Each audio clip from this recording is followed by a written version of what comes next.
Il y a des travailleurs à pied, il faut faire attention, avoir un bon visuel de ce qui se passe, c'est très important. Laser à la main, l'agent François Gélina du service de police de Laval surveille les automobilistes aux pieds pesants qui circulent à proximité d'un chantier. C'est mon erreur.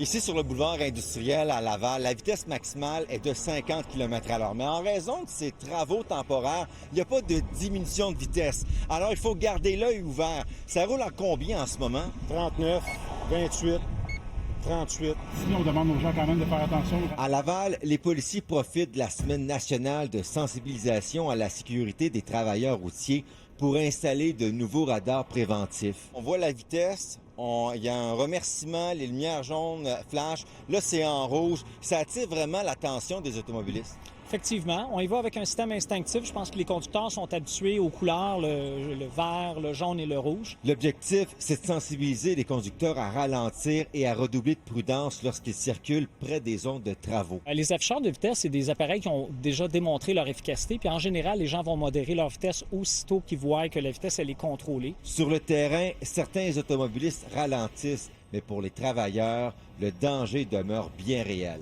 Malheureusement, on peut en mettre en masse de pancartes puis de barricades, puis les gens ils passent à travers tout ça pareil. Puis des fois, ça passe proche, là, ça frôle les orteils des fois. Je leur dirais de ralentir un peu quand ils voient les panneaux de signalisation, puis de ne pas rouler trop vite. Et puis d'être un peu plus courtois aussi avec les signaleurs. Est-ce que vous voulez revenir en seul morceau à la maison avec votre famille? Absolument. En 2024, 755 personnes ont été victimes d'une collision avec un véhicule près ou sur un chantier routier au Québec. Parmi elles, 11 ont perdu la vie et 21 ont été gravement blessés. Ces accidents rappellent à quel point les zones de travaux peuvent représenter un danger réel pour les travailleurs. Kevin Crank Desmarais, TVA Nouvelles, Laval.